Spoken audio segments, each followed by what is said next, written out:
Hey guys, it's Chris. Over the next couple of weeks, we're going to be looking at what is the one thing you need to know when purchasing X, whatever product that's going to be. This week, we're going to cover braking systems. So what is the one thing that you should know? If we could all boil it down to one thing that you should know when you're buying a braking system, what would that be? And then next week, we'll look at tire pressure monitoring, we'll look at battery charging, we'll look at all of that good stuff. So these videos are gonna be kind of short, kind of snappy. We're really just gonna get right to the point. Before we get into this week's video though, I just wanted to say that we actually have a product wizard on our website. You can actually go and see what products are right for you. So maybe after this video or after one of the videos, if you're watching this kind of down the line, you've watched some of the other ones, and you're curious about what products might be right for my particular setup.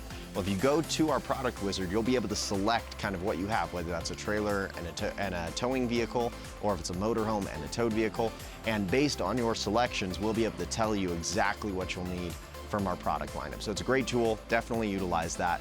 But let's get into this week's video. So again, we're talking about braking systems. What's the one thing that you should know above all other things when it comes to braking systems? Well, the very first thing, and this is actually gonna be kind of a little bit of a cheat because there's two parts to this. So the first thing that's kind of the most basic level of this is that braking systems are legally required. They are required in all 50 states and all of Canada. So you will need a braking system if you plan on flat towing. It does vary as far as why it's required in certain states. So some states that's based on the stopping distance of the motorhome with a towed vehicle attached. In other cases, it's based on the weight of that towed vehicle, just the standard vehicle weight for it. In either case though, those limits are usually pretty low. Like for example, in most states with weight limits, it's about 2,500 to 3,000 pounds. There are vehicles that slot in underneath that weight, but they're not very common. They're basically like smart cars and some really small sedans. If you plan on towing anything larger than that, you're already over the weight limit. It's really just a good idea to have regardless of what it is. And again, that's just that particular state. If you travel through multiple states, you're subject to whatever laws are in that state, not your home state. So let's say your home state is a weight limit state. Well, if you go to a neighboring state that has a stopping distance requirement and your car meets one requirement but doesn't meet the other, you're still gonna get a ticket. So it's very important to know that it's a legal requirement. Just have a braking system. It's always a good idea. So when you're purchasing a braking system, that's obviously why you need a braking system. But when you're purchasing a braking system, what's the one thing that you need to know above all other things that's the most important requirement for you? Well, it's gonna be a safety thing because obviously braking systems are a safety piece of equipment. They are there to keep you safe. So our one thing is also safety related, and that is that you need an air-driven system instead of one that is electrically actuated by something like a corkscrew motor or something like that. What does that have to do with safety? Well, the reason it has to do with safety is the response time of the braking system. So if you were to purchase a braking system that is electrically actuated, that corkscrew motor or whatever it's using to activate that generally takes about 2 to 3 seconds to fully extend the brake system.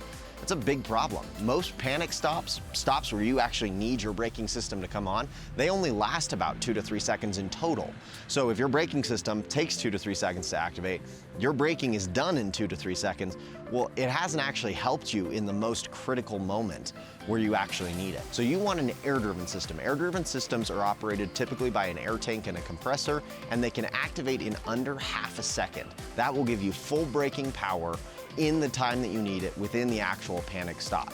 So that's really, really important. Now, the good news is all installed braking systems are pretty much going to be air driven. That's because they tap into the vacuum line on your towed vehicle. So they're kind of hijacking your car's already present vacuum system that it's using for its braking assist when you're just driving it around town or something. So an installed system is going to kind of piggyback off of that. And so pretty much any installed system is going to be an air-driven system, but it's really critical when you get into portable systems like the RVer Brake 3. Now, our RVer Brake 3 is an air-driven system because, again, we believe so firmly in this. But it's really important there because a lot of portable systems are not air-driven. They are electrically actuated. And again, it becomes a big problem in a braking situation. It's just not as responsive during panic stops. So if you're going to go with a portable system, make sure it's air-driven. Again, the RVer Brake 3 is a great choice. It's air-driven and it's got a lot of other great features. So if you want more information on that, check the link in the description below, or we'll also put it up in the corner here.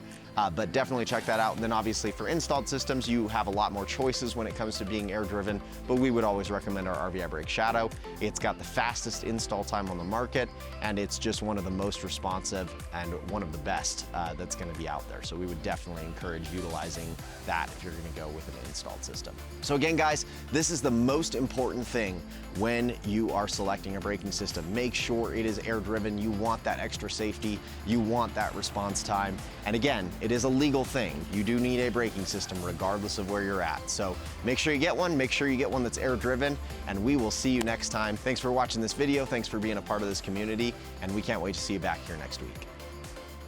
Hey guys, thanks for checking us out today. We've got tons of other great videos on products, stories, and tips and tricks. Before you go check any of those out though, we would really love it if you would like, comment, and subscribe here on this video. It sounds a little cliche, but it actually really does help us significantly here on the YouTube side of things to just continue to produce great content for you. So if you got any questions on this video or any of the others that you do watch, don't hesitate to reach out. We love hearing from you.